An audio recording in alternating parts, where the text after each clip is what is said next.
Well, here's a video I definitely did not expect to be making today, and I'm pretty confident you did not expect to be watching it.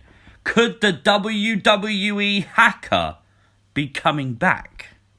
We did get the reveal on Raw a few weeks ago that Mustafa Ali was the original Smackdown Hacker. He was the guy who was exposing the truth. I believe the actual name for the hacker was The Message. So there was an entire gimmick planned. Obviously, WWE dropped the gimmick for whatever reason, and soon Retribution were formed.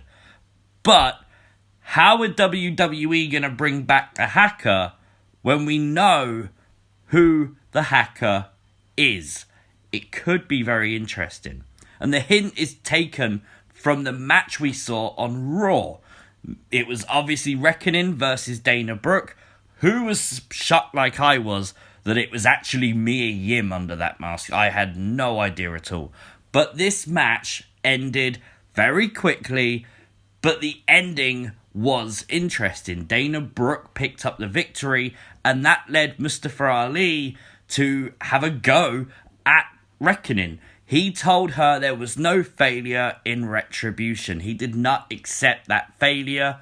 And obviously Dana Brooke walked away happy and victorious after humiliating Mustafa Ali earlier on in the night. So it kind of makes sense that something's going to happen continually with Dana Brooke.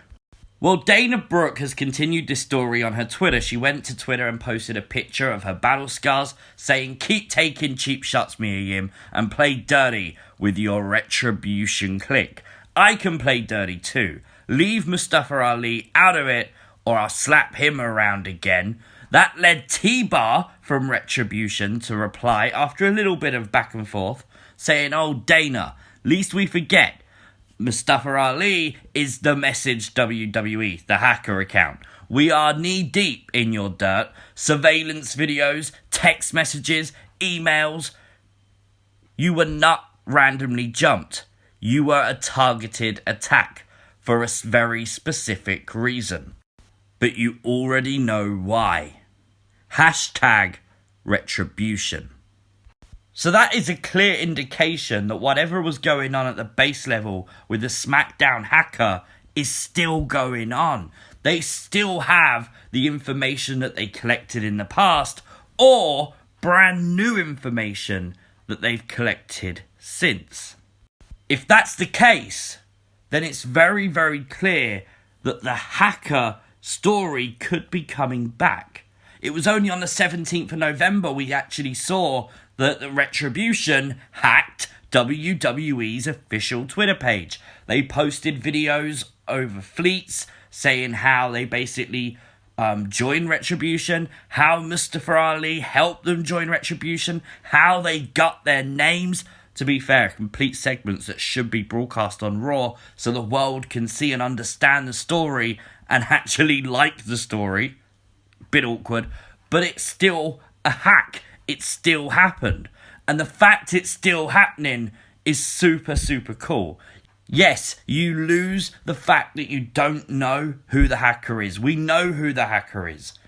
But if you have a faction like Retribution, and we now know they've got secrets on pretty much anybody backstage, that could potentially be huge. That is a whole new dynamic for Retribution. A story I can think straight off the top of my head is the Jeff Hardy Elias storyline. Again, it's come back out of nowhere after Elias was hit by a car.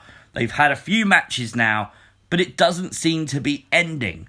And the way I think it's going to end is the person who really run over Elias is going to be revealed. Well, if you're going to reveal that, why not the Smackdown Hacker? He was around at the time on SmackDown. It would make a lot of sense for the WWE Hacker to expose the truth. And yes, again, it's not going to be the same thing. These little vignette promos that we got before, the videos on Twitter every Thursday, they wouldn't work because we know that Mustafa Ali is the hacker. We know Retribution are those backing guards. We know who they are. There is no mystery to it much anymore. But if WWE play it smart and they use the Hacker story, you can continue it. You could even bring in new members of Retribution by doing this story. We think it's Ali that's revealing something, it turns out to be someone else that's joining Retribution. You could even do it where Mustafa Ali thinks he's a hacker, he's telling everyone he's a hacker, and then the hacker reveals something about him. Maybe a fake hacker shows up. There's different stories WWE could do. It will not be the same, it may not be as good, but I really do like the Retribution story. I just wish WWE was clearer telling it, because the Retribution members have a really good job on Twitter of actually getting over and getting their story across. And that is exactly what should be on Raw. Exactly what we should be seeing. But let me know your thoughts on this random little fun video of if the hacker returns in the comments section down below. Of course, like the video, and if you are new to the channel, make sure you hit the subscribe button and turn on notifications. Can't tell you enough. YouTube likes to turn them off for some reason, so if you've wanted them on before and they've gone off, make sure you turn them back on. Follow me over on Twitter and Instagram at CWrestlingUK. I will see you as always next time. Peace!